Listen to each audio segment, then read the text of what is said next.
Hello there, here, and today we're going to play for Mother Matron, the extended cut. So yeah, I've played this game before. It's not the extended cut, obviously, and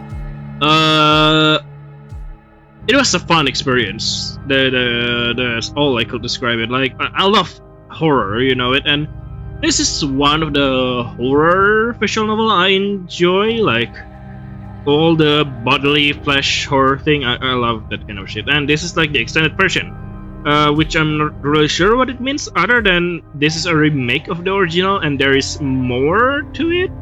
Like basically a bunch of more storylines and even endings. By the way, yeah, I can drag my characters out now because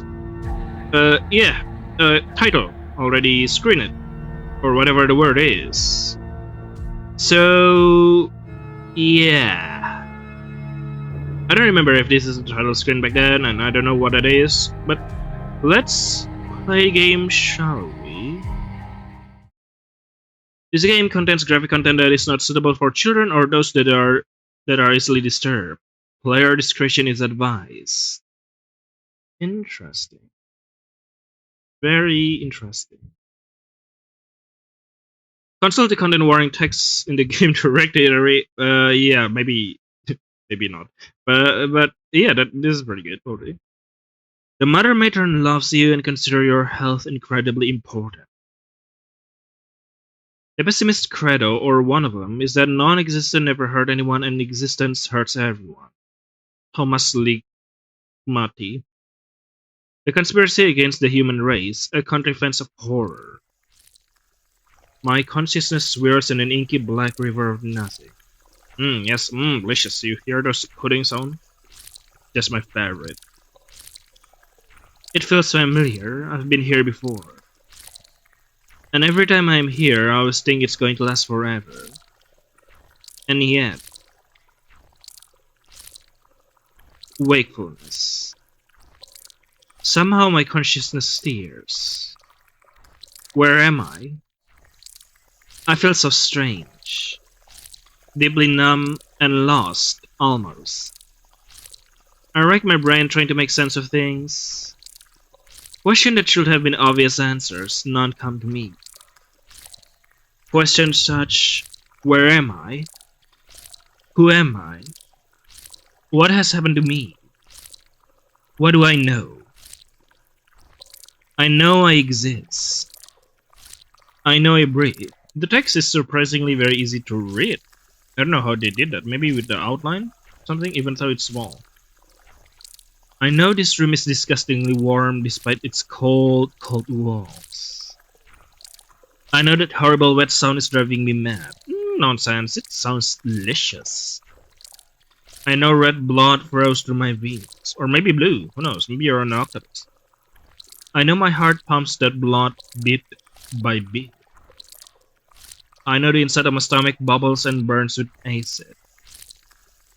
I know my bladder feels like it's about to burst, filled with urine. Yes. Yummy. Maybe I shouldn't have said that. Maybe I shouldn't have said that. Okay.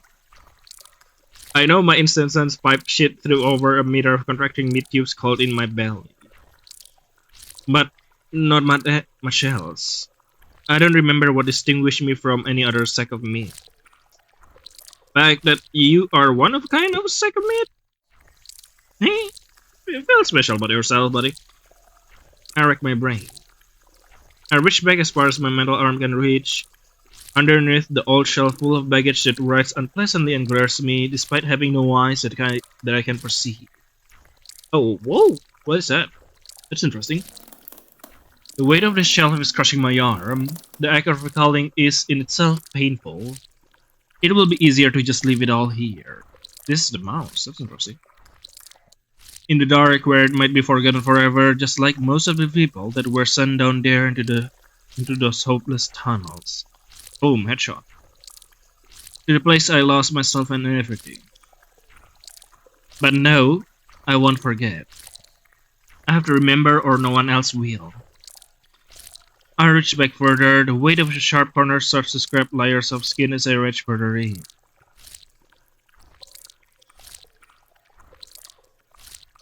Hello? Okay, finally. I just need to click. My mental hand claps around something, a small and soft object that compresses under my fingers. I pull my arm out from under the shell. The sharp corners gouge. Ah! My arms open. A crimson river runs rapid and splashes into the floor. Except how? My arms never moved. I'm not even bleeding. Yeah! I felt it though. I felt my skin shredding. I heard the sound. I can even still feel the object between my fingertips.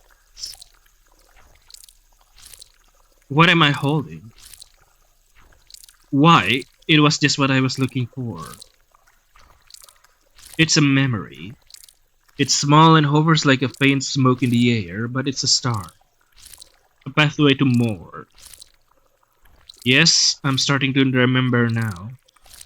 Lizzy, that's it. That's my name. My name is Lizzy. Nice to meet you. That's only the start of breadcrumb trail thing. I have to follow it. It's easier to live through a memory where you can share it with someone. You'll listen, won't you? You'll help me retrace my steps. Good, good. Oh, but where to begin? Where should the dark fade? Where should I start? Wake up! Woo! Sewing factory! Wake up! Huh? What is this? A Nightmare on Elm Street? Finally! Jeez, you were out cold, Liz. Oh yeah, voice acting. That's cool. That's a good voice acting. I love it.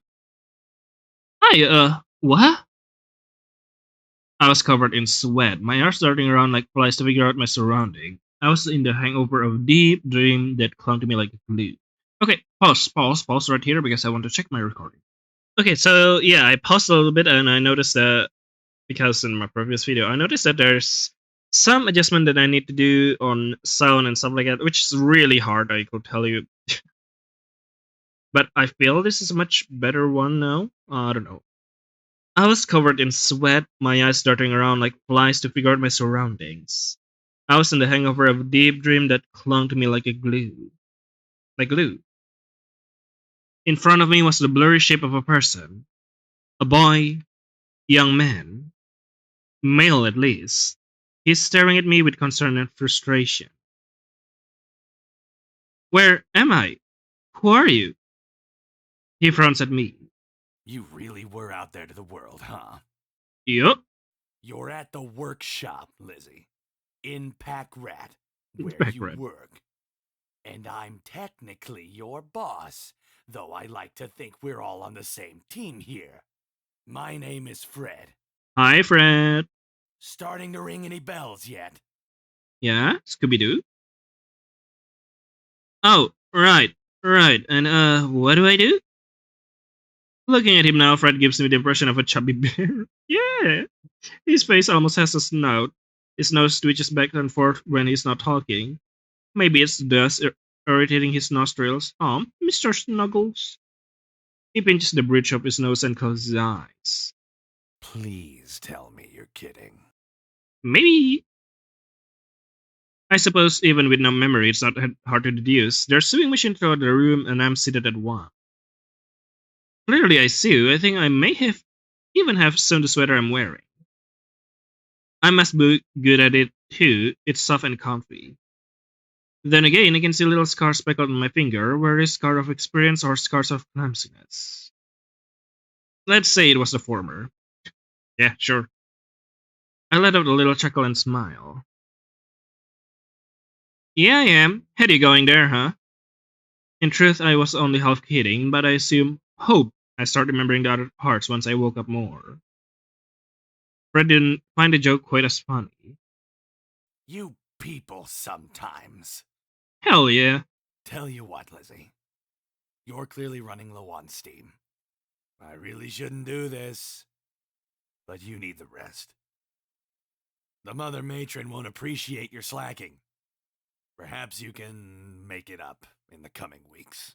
True. Let me just screen size, by the way, if I can. Like, that closes the game? Go home, get Okay, some we are sleep. back here. Maybe stop by Spruce's clinic too. Get a checkup. You have 2 days off, max. Woo! Hell yeah, best work ever. Okay, I'll go home. Except, where was home? Wake up me! I sat there for a moment trying to remember where to go. Yep. Yep. Ah! Home, sweet home. Lizzy! Go! Yes, sir. Archie. Rarely I stumble out of the workshop. I feel exhausted to my bones. Aches and throbbing pain deeply seated in my flesh. There's a dreamlike haze resting on the world around me. It feels unfamiliar. Clearly, this is a place I should know. This is apparently where I work. And yet, I have no idea where I am. I rack my brain and I pat my pockets hoping to find a clue. Fortunately for me, there is one. A small notebook. I open it and thumb through. Bits and pieces are starting to come back to me as my eyes scan the scattered diary entries, notes, and doodles. I finally find the most helpful page. Matron's Plaza, no buy. The boarding run by Lizzy. Right, I remember better now. Can I hit? Yes, I can. The boarding drawn by Lizzy. Blah blah blah. Pack rat. Work. My house. Shipyard. Junks. Market. Bricktown. Matron's Plaza. Tower. French shed. No buy. Stay away. Interesting. Forgot. Spruce. The boss was correct. I was in Pack rat right now. Named so because of how densely filled the area is. Every building here is some kind of workshop or storage zone. Some places here are packed so full that you can barely walk around them. Though fortunately the place I work was roomier. More broadly speaking, I'm in a boarding. The town city I call home? A secluded place enclosed in makeshift walls made from whatever was available. Scrap metal or old furniture, repurposed rubble. Outside the wall is an endless miasma of fog that obscures things. No one really ever seen what's out there, and anyone that attempted to explore the mist has never returned. If I had to describe this place, I guess I'd say it's like a half-empty glass, filled with dirty water. The glass is fragile too. Does that make any sense? Well, it does to me anyways. More important than metaphors though, I know where home is now. And I could feel it deep in my bones that I needed sleep. Though the detail on the map leaves something to be desired. Thanks, past me. Yeah, you're welcome. I'll figure it out. My memory is just hazy from being so tired. And so I pick a direction and start walking. The winding street don't make much sense to me, but I follow them all the same. I am alone, but muffled voice keeps me company. Sometimes muffled sobs too. I try not to focus much on them. I think I used to in the past, but my heart couldn't take it. Nothing I could do, even if I want to anyways. Hey, bullshit, we can do this stuff. Everyone's gotta do something for the collective. Everyone got their job, as I have mine. Whatever the Mother Matron needs of us. My shoes are old and worn, only offering a meek defense against the hard asphalt streets. They fit well though, and the ground is dry today. They get the job done. They're like everyone here in a lot of ways. Doesn't matter how weathered you are. The fact you're still together means something in you is strong enough to keep you together. May your spirit grow like calluses on working hands or on the soles of your feet. So the Mother Matron says. In other words, what doesn't kill you makes you stronger. You grow through adversity, and by the end of everything, you're the best person you can be. Or maybe the silliest sodas you can be. Gives all the hard parts of your life kind a silver lining, or at least that's what I take from it. Squeak! My thoughts are interrupted by a lump beneath my shoe and the panicked yelp of a small rodent. I lift my foot and the thing scurries back under the grate beneath my feet. Aww. There below the street is a tunnel full of thousands and thousands of rats scurrying for dear life through endless canal. I doubt the poor things even know where they are going. The one I step on somehow managed to climb its way up out of the grating, only for my clumsiness to scare it back where it came. I kinda felt awful inside for that. Throughout the boarding is a network of tunnels designed to funnel the endless swarm of rats underneath our feet. No one knows where the little creatures all came from, but they flow like waters beneath the street. Why would they?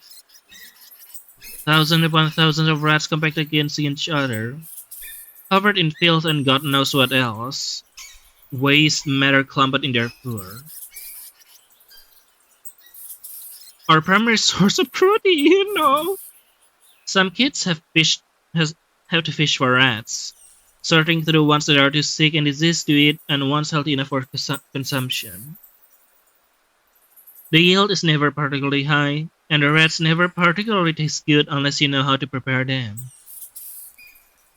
The one I stepped on had to have been rather spry, the poor thing. I could only hope maybe my unintentional intervention gave it more time before some kid impaled it on a stick and roasted it. Bleh, I don't want to think about this anymore. I decided to keep walking to Spur's clinic. Hello, Spurs? You here?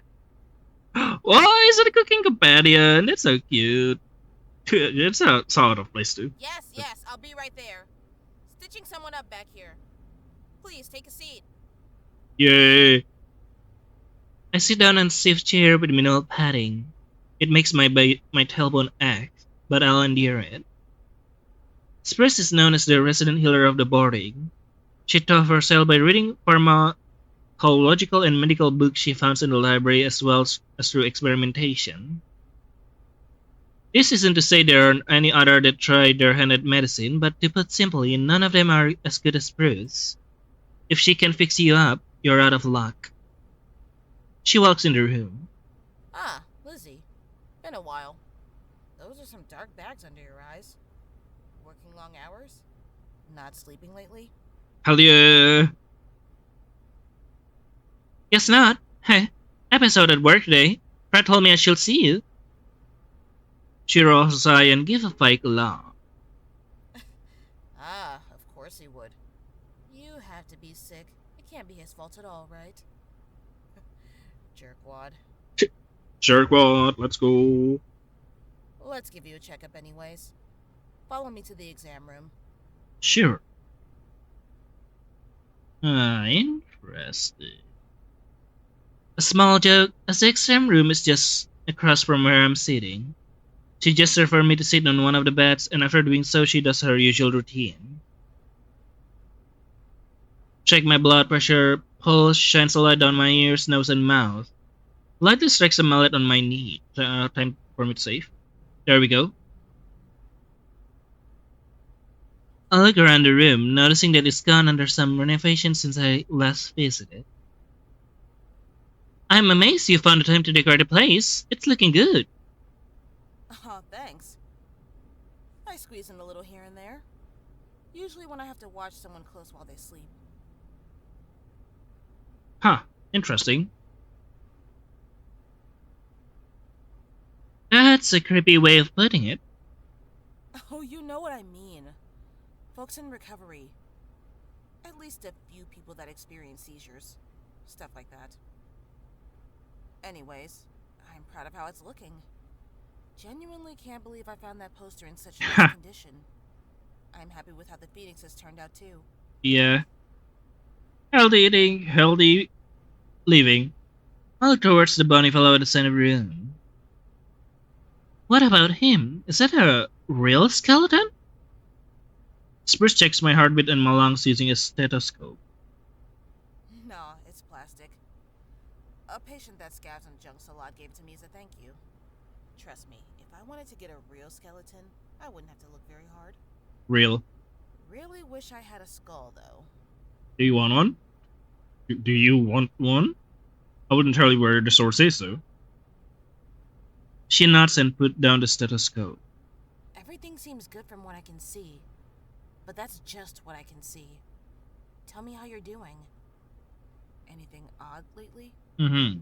Odd sensations, pain, nausea, shortness of breath, stuff like that? Oh, by the way, you can check my Let's Play of Cooking Companion in the card. Top right, if I remember to put it there, which I usually don't. I'm a little sore, but I think that's just from overworking. Maybe bad posture and being tired. I've also been seeing things. Hmm? What kind of things? The things that you see when you took like 40 Benadryls. Don't do that, please. Sometimes I'll be standing there and the world suddenly shifts. Like right before my eyes, it turned to something horrible. Horrible sounds, flesh growing where it shouldn't be, things that aren't really there. My heart starts beating really fast and I freeze, terrified. And just like that, the world's back to normal and I'm panicking over nothing. My dreams are really strange too. Hmm. Interesting. You don't believe me, do you? She shakes her head. Wasn't what she meant. I actually do believe you. Just thinking. Wish I could say this is the first time I've heard something like that. Uh But, huh. But. But? well, some of the mumblers I'm taking care of now said stuff like that. Before they turned. Mumbler? Really? Yeah. Can I trust you to keep a secret? I'm only telling you because I think it's important you know. Sure. Contrary to what people think, the Crepuscule isn't the only place where mumblers are made. Not anymore, at least. Fascinating. From school. You're kidding? Not in the slightest. Granted, people have broken down before around the boarding. You know that. Lots of our neighbor brothers and sisters struggle with feelings of anxiety and depression. Hmm. But this is different. Mumblerism, or whatever you want to call it, is a much more rare and severe thing. It's like a complete detachment from reality. People stuck in Interesting. a looping nightmare that never ends. And all they can do about it is ramble. This is more dialogue than a text. Interesting. It's like a complete detachment from reality. Oh, wait. People stuck in a It's looping just nightmare the. that never ends. Mhm. And all they can do about it is ramble. Just a little bit of error in the coding part.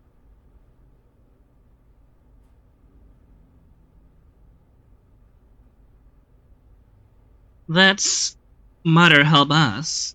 And it's happening around here now. Why haven't I heard about this?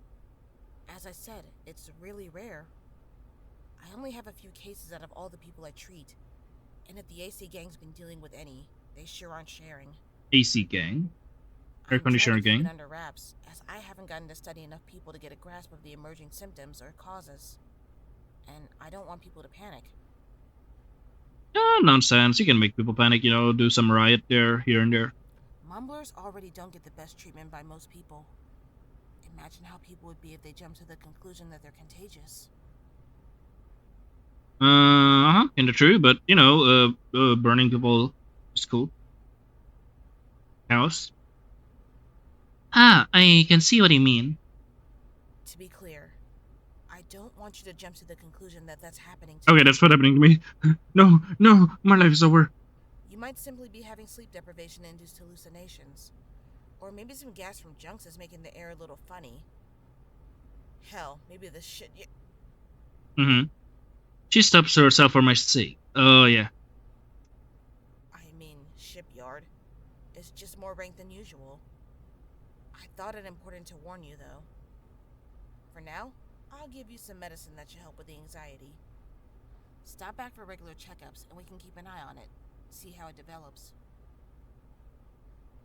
What's gonna be what's gonna be in it? It's a mixture of lavender, valerian, lemon balm, St. John's wort, and Mm-hmm. some other stuff that makes it taste good. My latest and so far most effective concoction. Or so my patients tell me. Is it effective because it tastes good, or does it actually do stuff?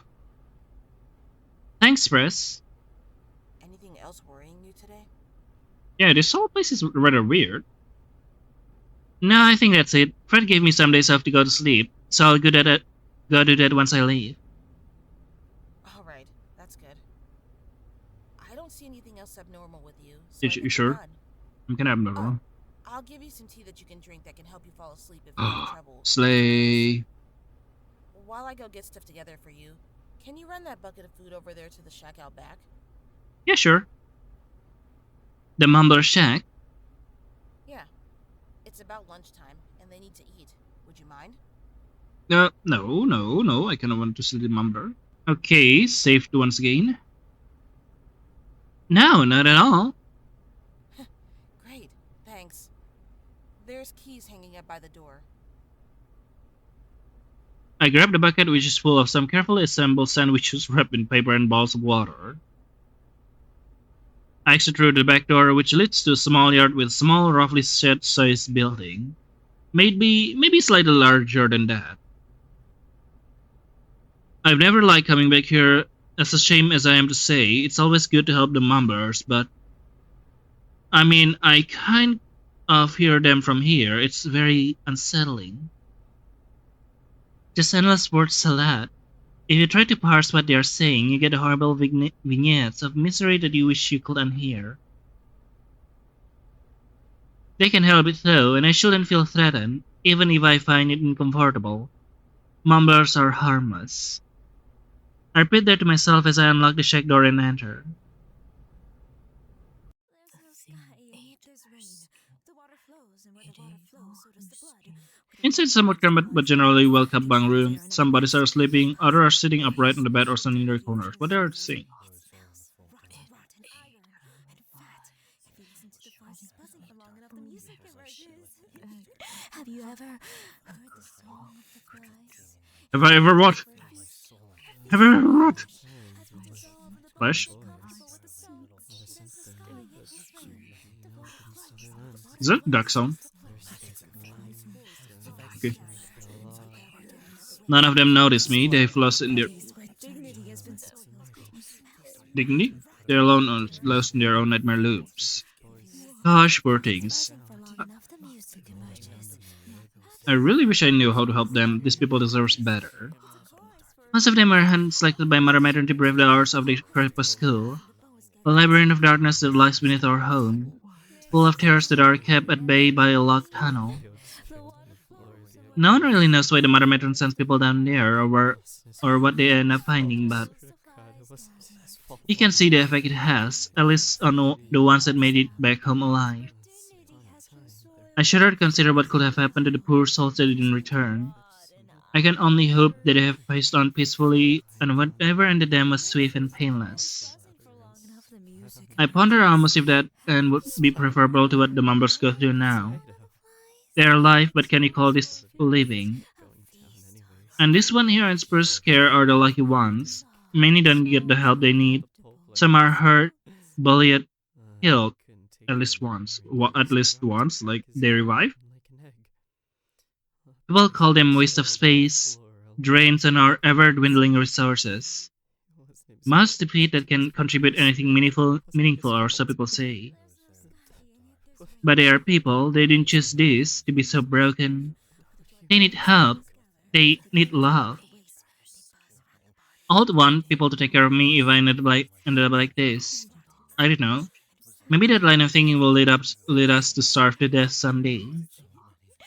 Will my morality hold up when my body is dying from weeks of no food? Can I eat the concept of doing the right thing? Yeah, sure you can. I would like to think through that it's preferable to die because of the good things you did rather than to survive because you gave up your humanity and compassion. Are you sure about that? At least right now, I feel like that's the choice I would make. Anyways, I've been kind of standing here holding a bucket of sandwiches and water for a while I was lost in talk. My arm is shouting at me to give it a break. I dropped the bucket in the middle of the room. Do they come get the sandwiches and water themselves? This feed it to them later? A question I will seek an answer to another day. I leave, gently closing the door behind me. I get my medicine from stores on the way out of the shed and head home. Feeling my body already starting to power down, I walk through the door to house, ready to throw myself on the mattress before something catches my eyes and freezes me in my step. What is it? Resting on top of my bed was a paper envelope with a red wax seal, emblazoned with the Matron symbol. My heart sank to the bottom of a deep, dark canyon inside me, and bile began to bubble and shum violently in my stomach. I reached to pick up the envelope, hoping that this was an illusion, a trick of the light. It wasn't. It was real. As real as can be. The letters with the red wax seal were a legend amongst kids in the boarding. They say that it's the worst, most horrible piece of paper you could ever own in your entire life. I undid the seal and removed the letter inside. I unfolded it.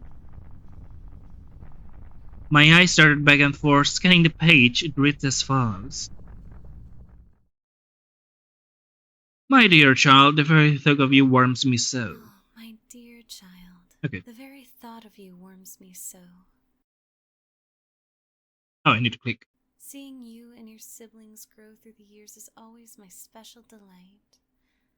I give so much of myself every day to ensure you all remain safe and secure inside these walls. Alas, I cannot do everything on my own. Alas. Alas. Alas. Is that what you said? Alas. Every so Alas. often, I must rely on my children's support to do what must be done for the collective good, even if it means sending my darlings into the jaws of danger. Oh yeah, Mom?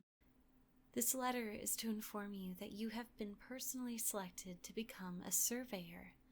This is a title of great honor, bestowed upon those that will brave the depths of the crepuscule for your mother matron's pride, as well as the continued survival of the boarding. This is what you call the gaming moment. You will be paired with 2 boys named Pucks and Rich. As soon as you receive this letter, you are to meet with them, make preparations for your journey below, and visit me at my dwelling in Mother's Tower. Can I take a sleep for a bit? Attempts to shirk your duty will be met with severe punishment. I'm just gonna sleep a little bit. I will see you soon, my dear, with all the love in the world. Your Mother Matron. How about you go fuck yourself? As I read the letter, my legs began to wobble. My heart starts to tremor. The letter floats to the ground, like the way they describe leaves in books. I start breathing fast and hard. My entire body quakes. My eyes roll to the back of my skull as I pass out and collapse to the floor. There we go, we got punished. That's the end of the game. I'm back here. Did I die? Was that everything? Was that the end of my memories? Kind of abrupt, to be honest. Did I die of nerves? Hear the story about the girl in the sweater? Of course not. It's still being written. I hear it gets dynamite grizzly. I'm so excited. Grizzly like that bear? What is this thing? What am I? What are you? What is anything?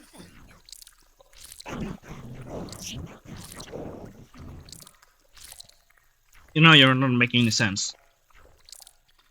This creature can hear my thoughts? Everything and anything were nothing once, and they became something. I think things would have been better if they'd stayed as Among Us? Sorry, I was just thinking because of like the red. The disease called system is virulent poisonous, extremely virulent. It infected everything that was nothing and forced it to deal with the pain of being. Being! The pain of being!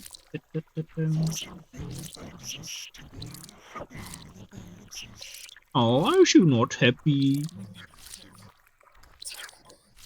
But enough about things. Have you seen a mirror before? Pardon my language, but what the fuck is it still talking about? And why does it kind of look like me? Ignoring my confusion, the creature steps around me and outside my vision. It fiddles with something behind me. The slurping sounds grow faster. This world fades again. Yummy, delicious, slurp, slurp, slurpy. I'm awake again, deeply confused, but awake. I sit there on the ground, frozen for a while before reality hits me again. I stare at the painting on my wall. The mother matron. I'm the very person here that could have ever been selected. She ends up picking me. My mind is back to the Mumbers and Spurs clinics. Them and the endless drowning madness that consume everything about them. Entire people with dreams and personalities erased by trauma. Why? Why me? I think back to how I was supposed to work in a few days. How I was supposed to visit Spurs again to make sure I was better. To keep living longer. No matter what I wanted to do, the decision was made for me. Mother needed me. I was not the kind of person that wanted to find out what happened when Mother disappointed. But where to begin? At first I'm thinking I decided a good place to start would be asking my neighbor sisters. There are a pair of twins named Janine and Caddy. I like to think they were pretty good friends and I was glad to have them as my neighbors. I approached their front stoop. Caddy was reading from a book with a faded cover while her sister painted her nails with jet black nail polish. Oh, that's so cool. Hey, Katie! Hey, Janine! Oh, finally we talk. Hey, Lizzy! Hey, Lizzy. Hmm. You seem chipper. I thought you'd be more gloomy. What do you mean? Oh, well, Yeah. I saw the poster come by and drop something off at your place. They don't come by that often. Surprise, the mailboy doesn't want to visit the shit zone. Oh, I didn't explain that, did I? Well, you saw on the map that my home is in a place called the Shipyard, right? It's not actually called that. See, it's actually named after the fact that this area is where the majority of sewage and waste is discarded. I'm sure you can guess what the actual name is knowing that. Cursing makes me feel bad though, so I call it the Shipyard instead. You absolutely cannot evade the smell here. It's awful. Stick to everything like a film. I've gotten mostly nose-blind to it at this point, fortunately. So sometimes I still have to break out the perfume. Is it one of those letters? Yeah. Red seal. Oh, no. No! Ouch, hope you don't die or lose your mind. Thanks, Janine. Janine! What? Just being real. It was nice knowing you. Don't be so insensitive. I don't know, Janine get a point. It's okay. I'm still processing things, but I'm holding it together. Are you? I still have things to do before I go. Anything we can help with? Well, Alright. Any advice? Lucky you. I had a phase where I read nothing but books about surveyors. Just in case I ever got picked, you know. The mother matron wrote some books on them that you can find at the library. If you know where to look, there's also unauthorized books about them that were put together by people who the survivors before they left. I feel like it's rather the background is louder than the voice acting, so I hope it doesn't obstruct them. Honestly, they're kind of dry and sad. Probably better to get the highlights from someone else. Best advice I can give you: preparation is key. Try to be ready for everything and anything. Also bring something sharp. Hope that helps. Ooh, something sharp. Okay. Thanks. Do you know anything about the crevice code? Sorry. I don't think I know much more than you, I'm afraid. Yeah, the books never really went into what's down there. Mother Matron never really talks about it other than how dangerous it is. There's not any first-hand accounts of it to go off of. Huh. The most anyone seems to know is that it's like an endless series of tunnels with dangerous creatures inside. Some people say the Crepuscule is constantly shifting and morphing, almost as if it's alive. What if it is alive? But that's just a rumor. Again, no first-hand accounts.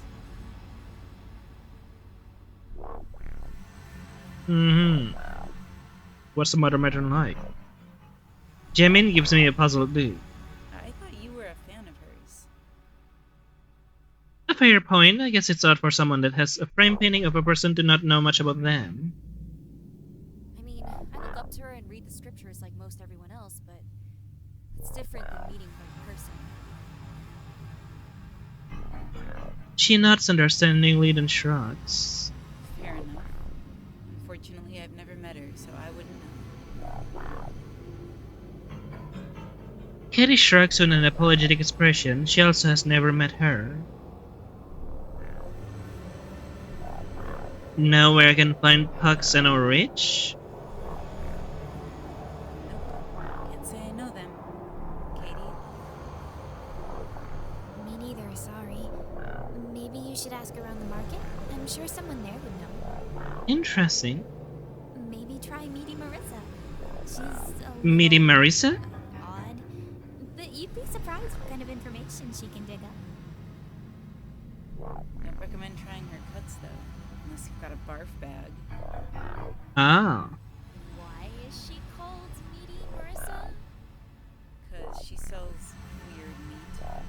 A weird meat, huh? Oh. I thought there'd be more to it for some reason. What more do you need in a name? I don't know, maybe because, like, some other reason, that'll be cool. What are you reading, Katie? I can help my curiosity. I don't know how relevant it will be to me, but I wanna know. I try to peer over her shoulder and read the book along with her, but the position is awkward. Katie can't help but notice. Katie looks up at me, smile and shrug as if to say it's nothing that's interesting, but go ahead. She hands me the book, keeping her hand on the page she was on. I grab it, holding it in the same spot so she wouldn't lose her place. The cover is nondescript save from some initials on the spine. It might have had a dust jacket or something before that bore the title, but that's long gone, I am sure. Ah. I have a hard time following it, lots of names I don't recognize. And Nyx bore Hateful Moros and Thanatos, and she bore Hypnos and the tribe of Oneirei. And again, the goddess of the night, Nyx, though virgin, bore Momos and Oasis. And the Hesperides who guard the rich golden apple of trees bearing fruit beyond the glorious ocean. Also, she bore the Moirai and the ruthless avenging Charis, so named Clotho and Lysis and Atropos, who gives men their birth both good, evil, and good. What? And they pursue the transgression of man and gods. And this goddess never cease from their dread anger until they punish the sinner with a sore penalty. Also deadly Nyx bore Nemesis to afflict mortal man, and after her Apete and Philotes and hateful Gyras and hard-hearted Ares. But abhorred Ares bore painful Ponos and Lethe and Limos, and the Algia, full of weeping, the Hyes, Minai, and the Makai, the Phonoi and the Taisai, the Neikai, the Pseudologoi, the Amiphilogia, and Dysnomia, and Ate, maybe, who shares one another nature, and Horkos, who does more damage than any other to earthly man, when anyone of his knowledge swear to a false oath. I don't understand shit. Something about someone named Nix and people or creatures, hard to tell without a context, they gave birth to, and then people that those children gave birth to. Must be some kind of fantasy novel or something, though it has much relevance to my situation, or if it does, I sure can see it. I smile and hand the book back to Caddy. You guys can have my stuff when I leave. Sweet, dibs on the bed. Hell yeah.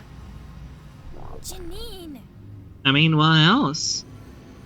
Lighten up, I'm kidding. Kind of. You can get a bed. Let's be real though. Would dying really be the worst thing that could happen to you? Uh-huh. Oh my god, what is with you today? Death. Edginess. I haven't had this exact conversation before. Everyone else wants to make it. Like the toilet bowl they live in doesn't stink of shit. Doesn't everything about this place make you feel like closing your eyes forever sometimes? Ooh, spicy. Janine, what are you even saying? That we'd all be better off dead? Probably. Perhaps, in this kind of situation. Kinda. Not like I'm rushing to the noose or anything, but I feel like it would be a relief. But I don't think dying now is better. I kind of want to tear down this whole place first. It seems like a really sad way to look at life. Life can be hard, but there's always bright spots worth seeing. People to love, happy moments that stay with you forever. Hetty doesn't see it, but Jennings gives a, I don't want to say it, but jerking of motion while rolling her eyes. I can't say she doesn't have a point, though. I know where things are heading. Maybe it's better I make peace with it. Maybe. Don't talk like that, Lizzy. You're going to come back. I know you will. I know that no one has... It doesn't matter. You'll be the first. You'll make it back in one piece. Even if you don't believe it, I do. I believe in you, Lizzy. Katie... Yeah. For what it's worth, if anyone was to ever make it back, I think it would be someone like you. Still got dibs on the bed, though. Oh, damn, okay. Uh-huh. No, I have everything I need. Alright. Thank you guys for your help. I should get going. There's a lump in my throat. I swallowed and talked through it. It was really nice knowing you guys. Yeah. Goodbye. Suddenly, Katie embraced me tightly. After a moment, she looks at me with twinkling, moist eyes. Lizzy, you better come back. I'll never forgive you if you don't. Oh, damn, okay. She holds me for a moment longer, burying her face in my chest. Before she can stain it with tears, she pulls back. I can't think of the right word to say, so I simply smile at her and say thank you. Janine simply gives me a gentle wave. It's subtle, but I know that's something she rarely does for people. Take care, Lizzy. We'll be rooting for you. And I think I will end the game right here. It's been interesting. Quite interesting. So I guess that's all for Mother Matron. I hope you enjoy it. See you later then in the next episode. Ooh, all the flesh there. Look at that. Bye bye.